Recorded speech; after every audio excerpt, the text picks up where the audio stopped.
Welcome to The Explainer. When you hear the phrase made in Italy, your mind probably jumps to a few classic things. Amazing food, high fashion, maybe some seriously fast cars.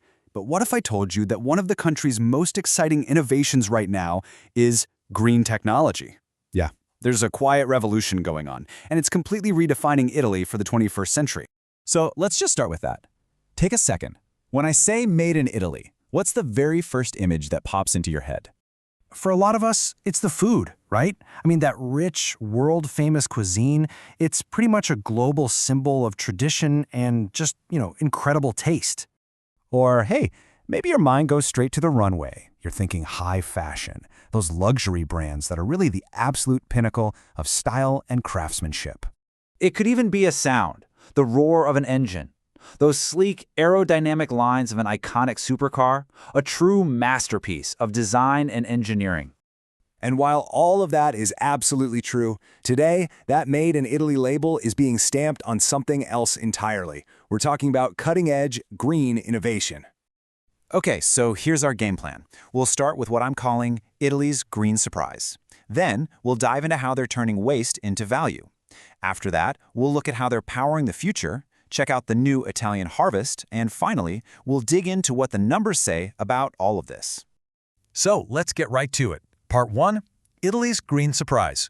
And a huge part of that surprise comes from a core principle of sustainability, this idea of seeing value where other people just see, well, trash. Let's look at how Italian ingenuity is really mastering the circular economy.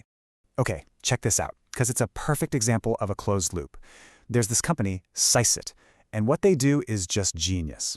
They take waste from the leather tanning industry, stuff that would normally get thrown out, and they transform it into valuable things like natural fertilizers for farms and materials for green construction. And the best part? They power the whole operation with their own on-site renewable energy. It's a masterclass. We've all been there, right? You're standing in front of the recycling bins, holding some weird piece of packaging, and you have absolutely no idea where it's supposed to go. It's a super common problem, but an Italian startup has a really high-tech solution. Meet the Hooli Smart Bin.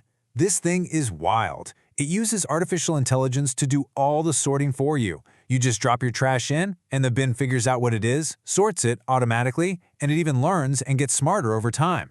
Oh, and in a perfect circular economy twist, the bin itself is built from old, recycled wind turbine blades. How cool is that? And this kind of circular thinking isn't just for big industry. Everyday Italian consumers are getting on board too. Almost half of them have bought used products, and nearly 40% have picked up refurbished items.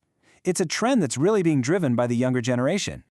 Now, this mindset of finding value everywhere is also transforming how Italy generates power. Let's take a look at some homegrown energy solutions, starting with a brilliant idea from some very unexpected innovators.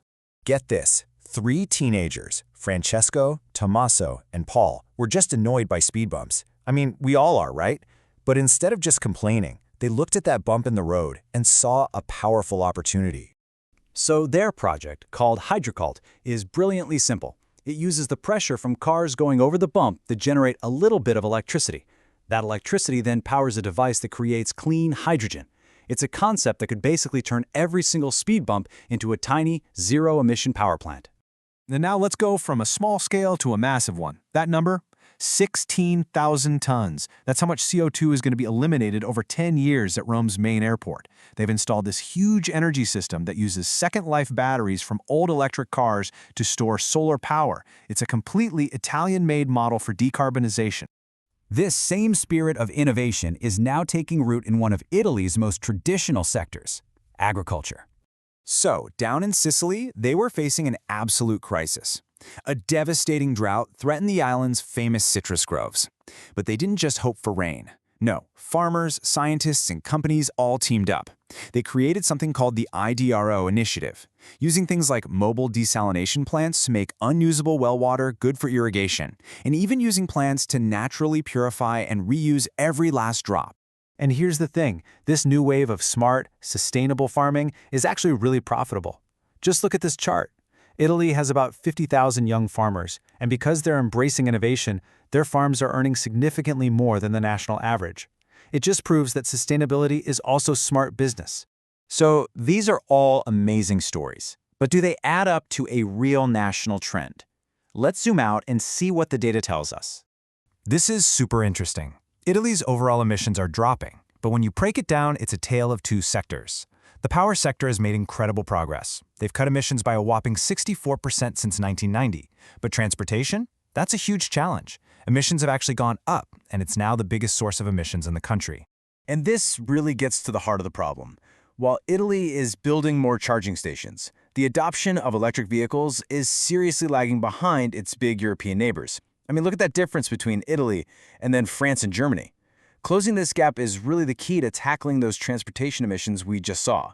You know, the thread that connects all of this, from hydrogen-powered cruise ships to a new method of storing apples in underground caves, is this new definition of Italian ingenuity. It's about taking that rich history of creativity and applying it to solve the biggest challenges we face today. So this unique blend of respecting tradition while relentlessly chasing innovation, it leaves us with a pretty powerful final thought. By redefining what Made in Italy really means, are they also creating a new kind of model for how a nation can thrive in the 21st century?